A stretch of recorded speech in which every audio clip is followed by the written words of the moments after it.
હાલો.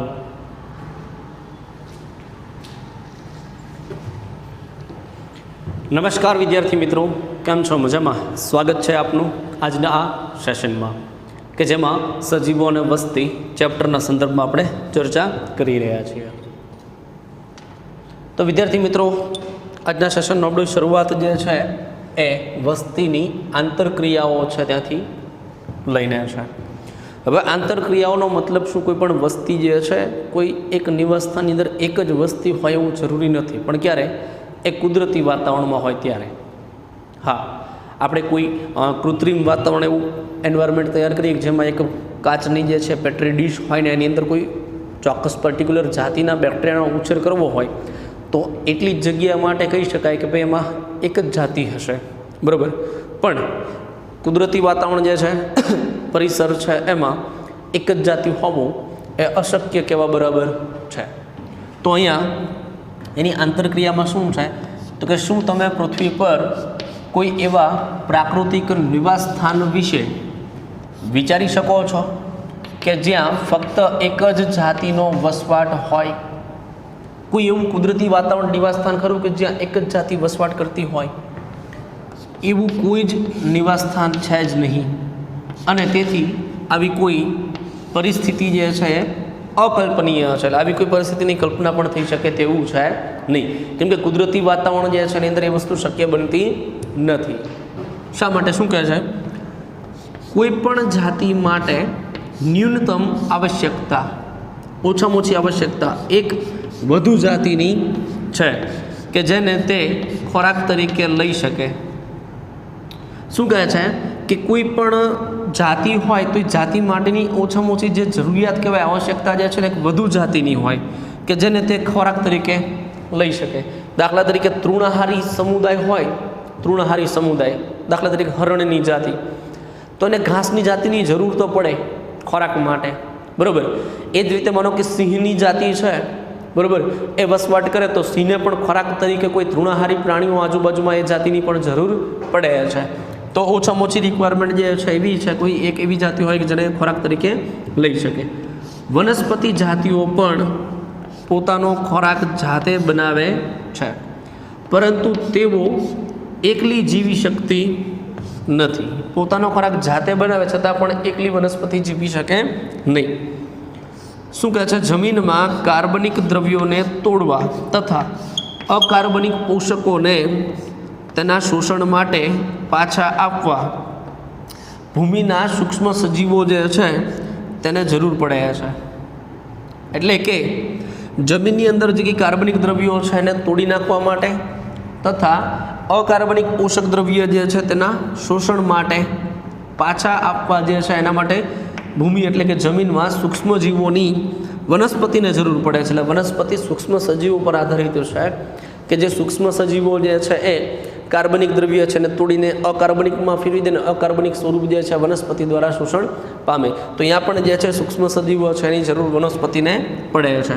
અને ત્યાર પછી પ્રાણી સભ્ય વગર વનસ્પતિ પરાગનયનની જે વ્યવસ્થા જે છે કેવી રીતે કરશે?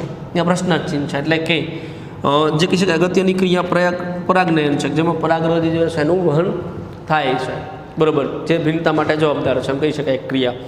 તો આ પરાગનયનની જે કંઈ ક્રિયા જે છે એના માટે પણ પ્રાણી સભ્યની જરૂર પડશે જે અલગ જાતિનો હોય, બરાબર.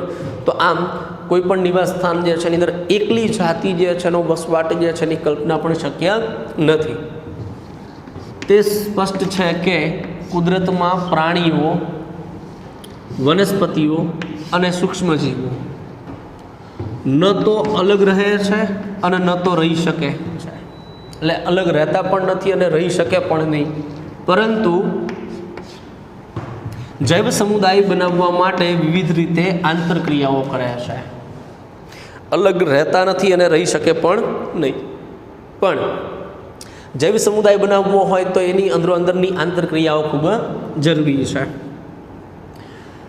ન્યૂનતમ સમુદાયોમાં પણ ઘણા પરસ્પર અસર કરતા જોડાણો હોય છે.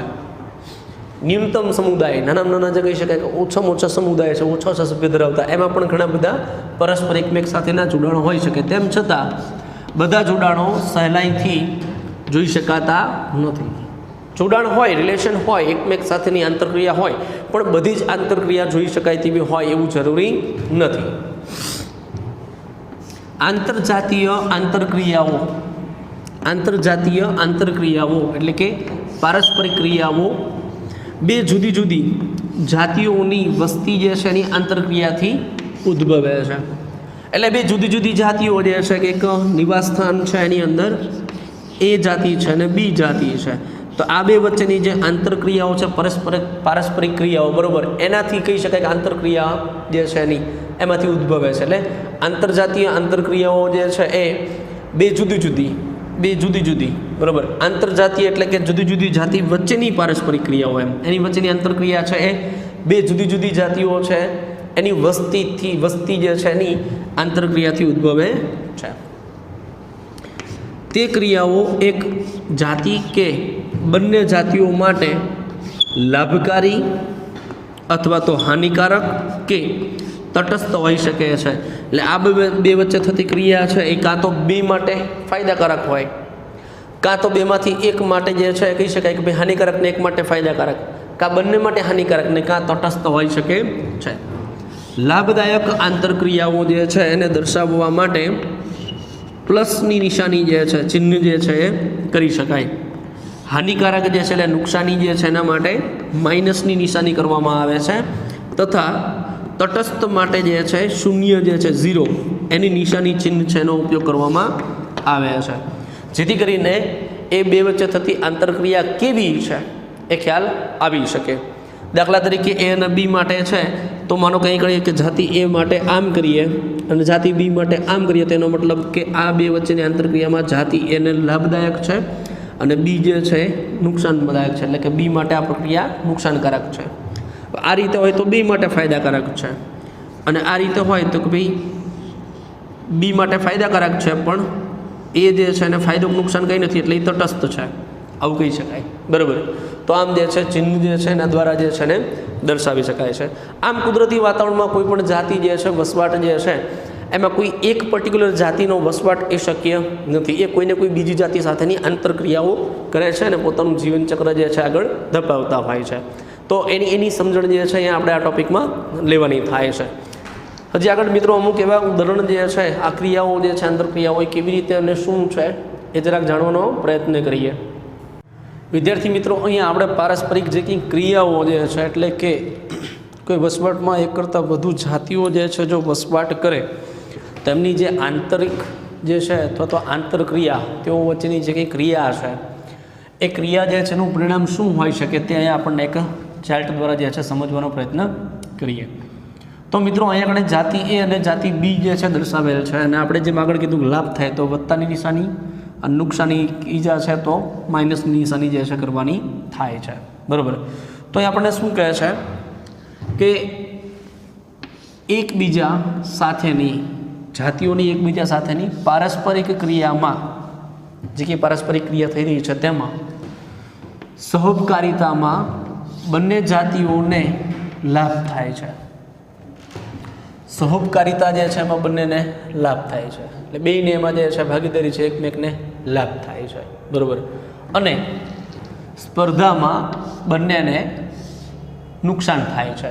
સ્પર્ધા કરે તો બેને નુકસાની, તમે જુઓ તો સ્પર્ધા છે એમાં માઇનસ અને માઇનસ તો બેને નુકસાની છે. સ્પર્ધા કરે તો ઈજા થવાની શક્યતા છે, બંનેને તો નુકસાની છે.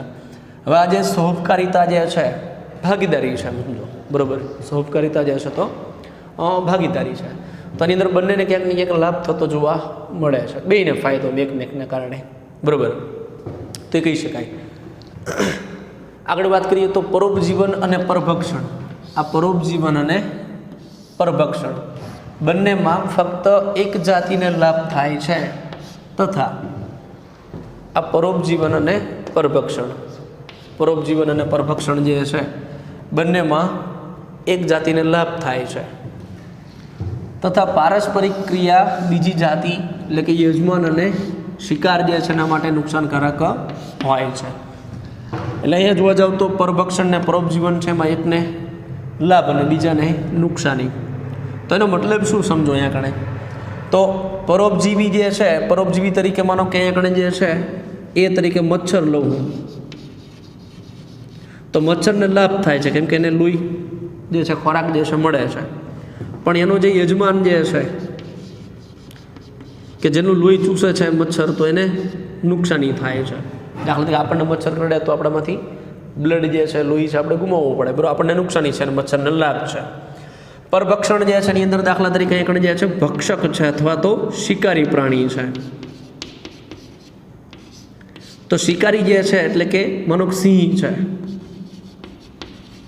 તો સિંહને ફાયદો થશે કેમ કે એ શિકાર કરે છે. અને ભક્ષ્ય જે છે આ ભક્ષક કહેવાય, તો એ ભક્ષ્ય પ્રાણી છે. દાખલા તરીકે હરણ છે, તો એનો જીવ જાય છે એટલે એને નુકસાની છે. તો આમ જે છે એની પારસ્પરિક ક્રિયા છે સિંહ અને હરણ વચ્ચેની, મચ્છર અને યજમાન વચ્ચેની. તો એમાં એક જ જાતિને લાભ છે તો બીજી સામેની જાતિ જે છે એને નુકસાની જોવા મળે છે. એવી પારસ્પરિક ક્રિયા કે જ્યાં એક જાતિને લાભ થાય છે અને બીજી જાતિ જે છે એને ન તો લાભ થાય છે કે ન તો હાનિ, તેને સહભોજિતા તરીકે ઓળખવામાં આવે. અહીં તમે જુઓ સહભોજિતા જે છે એમાં એકને લાભ થાય છે તો બીજું તટસ્થ છે, એને કોઈ નુકસાની પણ નથી અને જે કહી શકાય ફાયદો પણ નથી, બરાબર, તો એ તટસ્થ છે. તો આવું કહી શકાય કે ભાઈ સહભોજિતા જે છે એનું જીવન કંઈક જે છે આ રીતે છે કે એની અંદર જે છે એક જાતિ છે એને ફાયદો થવાનો છે, તો સામે બીજી જાતિ જે છે એને કોઈ નુકસાની નથી, ખ્યાલ આવે છે કે એને જે છે કોઈ ફાયદો કે નુકસાન કંઈ નહીં, તટસ્થ છે અને એનાથી કોઈ જ ફરક પડતો નથી, કશો જ ફરક ના પડે.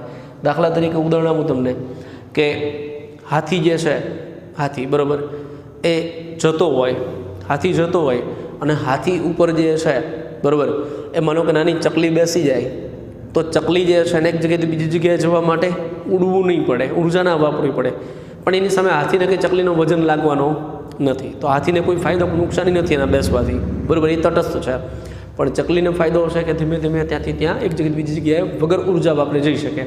તો આ પ્રકારનું રિલેશન છે એને સહભોજિતા તરીકે લઈ શકાય, બરાબર, તો એ તટસ્થ છે, તો એ કણે જે છે એને ફાયદો છે એક જાતિને. એવું જ બીજું ઉદાહરણ જે છે કે સમુદ્રમાં મોટી માછલી હોય ને વિશાળ, તો એ મોટી માછલી જે છે ઝડપથી સમુદ્રમાં દૂર સુધી અંતર કાપી શકે, પણ અમુક નાની નાની માછલીઓ જે છે જેને ચૂષક માછલી તરીકે પણ લઈ શકાય, તો એ જે છે ને મોટી માછલી છે ને એના શરીર સાથે ચોંટી જાય, જેથી કરીને ઓલી મોટી માછલી ઝડપથી સમુદ્ર જે છે એક જગ્યાએ બીજી જગ્યાએ જાય, બરાબર, તો ઓલી નાની નાની માછલીઓ પણ એની જોડે જોડે વહન પામે, બરાબર. મોટી માછલી પોતે જે ખોરાક લે છે એ ખોરાકના વધેરો ખોરાક જે ટુકડાઓ આજુબાજુમાંથી નીચે તરફ જાય એ નાની માછલી એનો ઉપયોગ કરે, તો મોટી માછલીને કોઈ એવી નુકસાની નથી, એ તો ખોરાક આમ તો સમુદ્રને તળિયે જવાનો હતો, બરાબર, તો એ નાની માછલીને ખોરાક મળે છે. બીજું મોટી માછલીની જોડે રહે છે એની ફરતે એટલે નાની માછલી છે એને રક્ષણ મળે છે, તો નાની માછલીઓ જે છે એને ફાયદો છે, પણ મોટી માછલીને કોઈ નુકસાની જોવા મળતી નથી. તો એ જે છે સહભોજિતા તરીકે આપણે એને ઉલ્લેખી શકીએ. જ્યારે બીજી બાજુ પ્રતિજીવનમાં એક જાતિને હાનિ થાય છે, પ્રતિજીવન જે છે બરાબર, એ પ્રતિજીવન, તો એમાં જે છે એક જાતિ છે ને હાનિ એટલે નુકસાની છે, બરાબર, જ્યારે બીજી જાતિ જે છે અપ્રભાવિત રહે છે એટલે કે અસર થતી નથી, તો એને પ્રતિજીવન કહેવાય. દાખલા તરીકે હું એમ કહું ભાઈ એક માધ્યમ બનાવ્યું છે અને માધ્યમની અંદર કોઈ એન્ટીબાયોટિક દવા આપણે નાખી છે. હવે એન્ટીબાયોટિક દવાની અંદર જે છે એ અને બી પ્રકારની બેક્ટેરિયાની જાતિ જે છે એને આપણે અંદર ઉછેર કરીએ છીએ, તો એવું થાય કે આ એન્ટીબાયોટિક છે એની અસર જે છે એના કારણે એ જાતિ જે છે મૃત્યુ પામે છે, ખ્યાલ આવે છે, એને નુકસાની છે, અથવા એનો વૃદ્ધિ વિકાસ અટકે છે, નીચો જાય છે, ધીમો પડે છે. જ્યારે બી છે એની કોઈ અસર થતી નથી, એન્ટીબાયોટિકમાં એ સક્ષમ જીવી શકે છે. તો જેને અસર નથી થતી એ કેવું છે, તટસ્થ, એ જ માધ્યમમાં જીવે છે અને કંઈ ફેર નથી પડતો. પણ આ જે છે જાતિ એને નુકસાની છે, એનો વૃદ્ધિ વિકાસ અટકાય છે, રૂંધાય છે, બરાબર. તો આમ જે છે એને પ્રતિજીવન કહી શકાય કે વાતાવરણની પરિસ્થિતિ એક સરખી જ છે પણ એક સક્ષમતાથી એનો ઉપયોગ કરીને રહી શકે છે, તો બીજું જે છે એનો વૃદ્ધિ વિકાસ અટકાય છે, એમાં રહી શકે નહીં, તો આ જે છે પ્રતિજીવન છે. આગળ શું કહે છે, પરભક્ષણ, પરોપજીવન અને સહભોજિતા. પરભક્ષણ, પરોપજીવન અને સહભોજિતા એટલે કે અહીં તમે જોવા જાઓ તો પરભક્ષણ, પરોપજીવન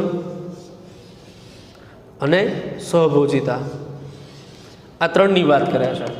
ત્રણની. તો આ ત્રણેયની એક સામાન્ય વિશેષતા એ છે કે પારસ્પરિક ક્રિયા જે છે એ કરવાવાળી જાતિઓ નજીકથી એક સાથે જ રહે છે. લઈ જે છે એ કહેવાય કે નજીકથી એક સાથે રહે તો જ આ ક્રિયા થાય. એટલે કે મચ્છર જે છે એ યજમાનની રુધિરવાહિનીમાંથી રુધિર ચૂસે તો જ એને ફાયદો છે. એટલે નજીક નીકળતાનો સંબંધ હોય તો જ કહી શકાય તો એક સાથે રહે છે અને તો જ એ આંતરક્રિયા થતી જોવા મળે. બરાબર. તો એની લાક્ષણિકતા છે, એની આ વિશેષતા છે. તો આવું જ જે છે હવે આગળ જે છે એક પછી એક જે છે આવા જ ટૉપિક જે છે એને આપણે ડિટેલમાં જે છે થાય એટલી ચર્ચા કરવાનો પ્રયત્ન કરીએ. વિદ્યાર્થી મિત્રો, અહીંયા આપણને એક ઉદાહરણ આપી અને જાતિઓ જે છે એની વચ્ચેની આંતરક્રિયા છે એને સમજાવવા પ્રયત્ન કરાય છે. હવે ઉદાહરણ જે છે પરભક્ષણ. પરભક્ષણ જે છે એમાં સીધો જ સંબંધ જે છે એ ભક્ષક પ્રાણી એનો સંબંધ સીધો જ ભક્ષ્ય પ્રાણી જે છે એની સાથેનો હોઈ શકે છે. તો બે વચ્ચે જે છે રિલેશન કેવા છે અને શું છે બાબત એ આપણે સમજવાનો પ્રયત્ન કરીએ. જો કોઈ સમુદાયમાં વનસ્પતિઓને ખાવા માટે પ્રાણી જ ન હોય તો સ્વયંપોષી સજીવો દ્વારા સ્થાપન કરવામાં આવેલી એ બધી ઉર્જાનું શું થાય? એટલે દાખલા તરીકે એવું કહે છે કે જો માનો કોઈ સમુદાય છે એની અંદર વનસ્પતિ સમુદાય છે સમજો, તો વનસ્પતિઓ જે છે એ પ્રકાશ સંશ્લેષણ કરે.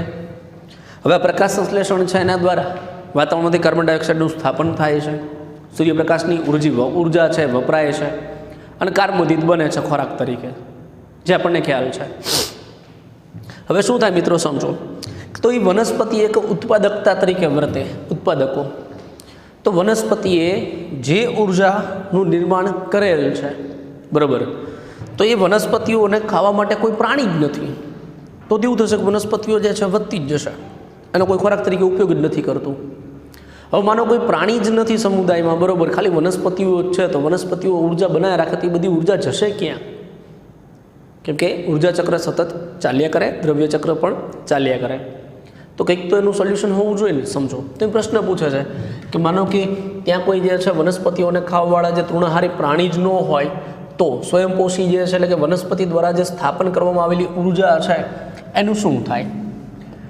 પરભક્ષણ જે છે, પરભક્ષણ ને તમે પ્રકૃતિની એવી રીત વિચારી શકો છો કે જેમાં વનસ્પતિઓ દ્વારા સ્થાપિત કરવામાં આવેલી ઉર્જા ઉચ્ચ પોષક સ્તરોએ સ્થાનાંતરિત થાય છે. એટલે એનો મતલબ શું સમજો, તો વનસ્પતિ જે છે ને વનસ્પતિ એ અહીંયા સૌથી પહેલું પોષક સ્તર જે કહી શકાય, દાખલા તરીકે ઉત્પાદક છે, તો ઉત્પાદકો જે છે એમાં આવશે વનસ્પતિ. ત્યારબાદ એની ઉપર આધારિત જે છે એ આવશે ઉપભોગી, એમાં આવશે માનો તૃણહારી. ત્યારબાદનું પોષક સ્તર છે એની અંદર આવે હજી આગળ જતા ઉપભોગી.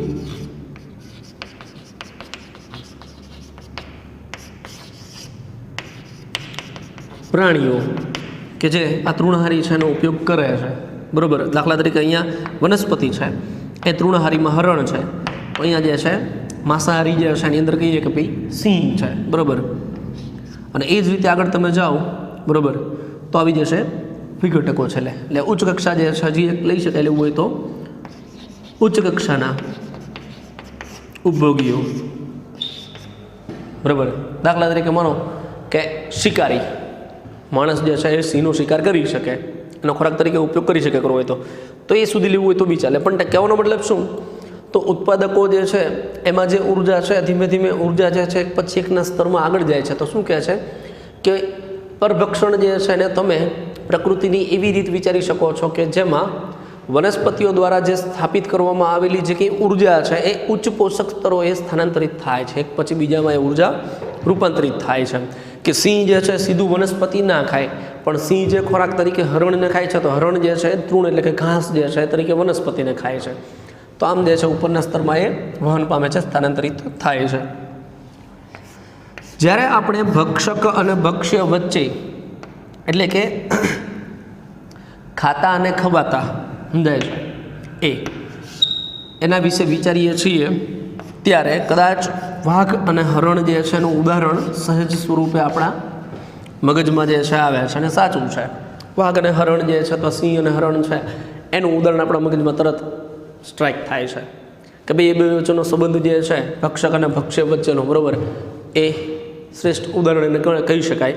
તરત આપણા મગજમાં આવે છે કે એની અંદર જે છે એ સિંહ અથવા તો વાઘ જે છે એ પરભક્ષી તરીકે ભક્ષણ કરે છે, બરાબર, અને ભક્ષ્ય પ્રાણી તરીકે જે છે એ હરણને આપણે લઈએ છીએ. પણ શું કહે છે, પરંતુ કોઈ પણ બીજને ખાનાર ચકલી જે છે, બીજ એટલે કે દાણા જે છે એનો ઉપયોગ કરે તો ખાનાર ચકલી જે છે, કોઈ પણ બીજને ખાનાર ચકલી જે છે એ પણ ચકલી પણ પરભક્ષીથી ઓછી નથી, એ પણ પરભક્ષણ જ છે. ફેર એટલો છે, એક જગ્યાએ હરણ જે છે મૃત્યુ પામે છે, ખોરાક તરીકે હરણનો ઉપયોગ થાય છે, એ જ જગ્યાએ વનસ્પતિની પર છે એનો ઉપયોગ થઈ રહ્યો છે. પણ શું કહે છે, તેમ છતાં વનસ્પતિઓને ખાવાવાળા પ્રાણીઓ જે છે એને તૃણહારીઓના રૂપે અલગ રીતે વર્ગીકૃત કરવામાં આવે છે. આપણે એને તૃણહારી અને માંસાહારી એમ અલગ જૂથમાં વહેંચી દઈએ છીએ, બરાબર, તો એને અલગ રીતે વર્ગીકૃત કરવામાં આવે છે. પરંતુ તેઓ વ્યાપક પરિસ્થિતિકીય સંદર્ભમાં પરિસ્થિતિઓ જે કહે છે એનાથી વધારે અલગ નથી, કેમ કે એકનો ખોરાક તરીકે ઉપયોગ થાય છે અને એક ખોરાક તરીકે ઉપયોગ કરે છે. ખ્યાલ આવે છે? દાખલા તરીકે કોઈ બીજને ખાનાર ચકલી છે તો બીજ જે છે એનો ખોરાક તરીકે ઉપયોગ થઈ રહ્યો છે, બરાબર, અને જે ચકલી છે બીજનો ખોરાક તરીકે ઉપયોગ કરે છે, એટલે એક બાજુ ઉપયોગ થઈ રહ્યો છે અને એક બાજુ ઉપયોગ કરે છે, બરાબર, એટલે ખાતા અને ખવાતા એમ, બરાબર, એટલે કે બીજ જે છે ને ચકલી જે છે બીજ ખાય છે, બરાબર, એટલે ચકલી બીજ ખાતી જોવા મળે છે એટલે ખાતા, બરાબર, અને ખવાતા તો બીજ જે છે ચકલી દ્વારા ખવાય છે, અથવા તો બીજ જે છે ચકલી દ્વારા ખવાતું જે કહી શકાય કે પોષક છે અથવા તો દ્રવ્ય છે કે પદાર્થ છે. તો આ બે વચ્ચેનો સંબંધ છે મિત્રો, અહીંયા ખ્યાલ આવે છે. તો એ જે છે પરિસ્થિતિકીય સંદર્ભમાં જોવા જાવ તો કે એ અલગ છે નહીં, એ પરભક્ષણમાં જ એનો સમાવેશ કરી શકાય છે. પણ આપણી સમજણ માટે એને આપણે તૃણહારી માંસાહારીમાં અલગ કરીએ છીએ. પણ વત્તા ઓછા પ્રમાણમાં જોવા જઈએ તો એક સજીવ બીજા ઉપર આધાર છે એવું કહી શકાય, પોતે ખોરાક માટે બીજાને ભક્ષણ તરીકે બીજાનો જે છે ઉપયોગ કરે છે, અને એ જ સાચું છે. આનું શ્રેષ્ઠ ઉદાહરણ જે છે હજી એક કોઈ આપી શકે. દાખલા તરીકે આપણે એવું કહીએ કે આપણે શાકાહારી છીએ, બરાબર, પણ આપણે ફણગાવેલા મગ ખાઈએ છીએ, સમજો તો ફણગાવેલા મગ શું છે કે જ્યારે એને જે છે આખી રાત દરમિયાન જે છે ભેજવાળા વાતાવરણમાં રાખવામાં આવે, તેની શ્વસન ક્રિયા ઝડપી બને છે, જેના કારણે એ બીજની અંદર રહેલું ભ્રૂણ જેને કહેવાય, સમજાય છે, ભ્રૂણ વિકાસ ગર્ભ વિકાસ જે આપણે કહીએ, બરાબર, કે માનવમાં 9 મહિના સુધી ચાલે છે આ વિકાસ ગાળો. એમ બીજ છે તો બીજની અંદર અંડક અને અંડકની અંદર જે છે શું છે, એ અંડકનું સ્વરૂપ બીજ છે ટૂંકમાં.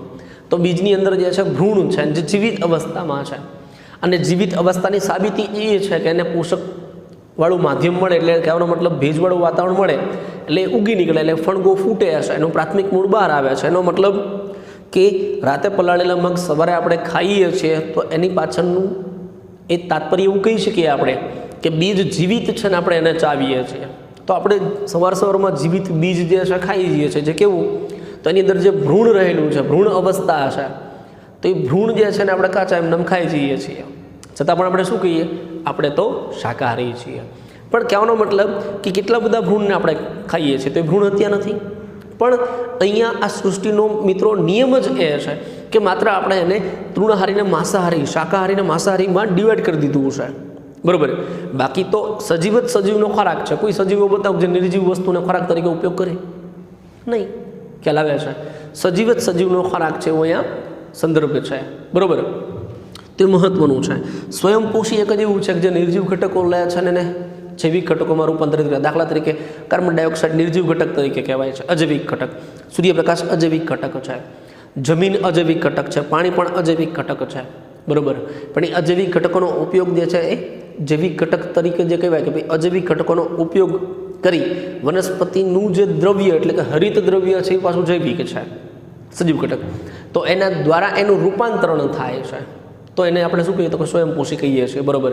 પણ એ અજૈવિક ઘટકોમાંથી જૈવિક ઘટકો બને પછી એનો ઉપયોગ કરે છે વનસ્પતિ, બાકીના એ પછીની તમામ શ્રેણીના જે કે સજીવો છે બધા જેવા છે સજીવનો જ ખોરાક બને છે. એ વનસ્પતિજન્ય અથવા પ્રાણીજન્ય હોઈ શકે, જેના આધારે આપણે શું કહીએ તૃણહારી અથવા તો માંસાહારી તરીકેનો આપણે ઉલ્લેખ કરીએ છીએ.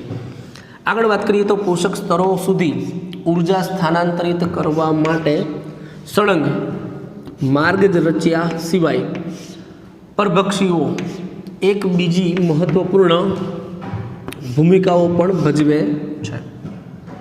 શું કહે છે કે પોષક સ્તરો સુધી ઉર્જા સ્થાનાંતરિત કરવા માટેનો સળંગ જે આખો માર્ગ જે છે, એટલે કે જે કહી શકાય કે ભાઈ ઉત્પાદક તરીકે વનસ્પતિ છે, તૃણહારી છે, માંસાહારી છે, ઉચ્ચ કક્ષાના માંસાહારી છે, એમ સળંગ એક માર્ગ જે છે એ રચવા સિવાય પરભક્ષીઓ એક બીજી મહત્વપૂર્ણ ભૂમિકાઓ પણ ભજવે છે.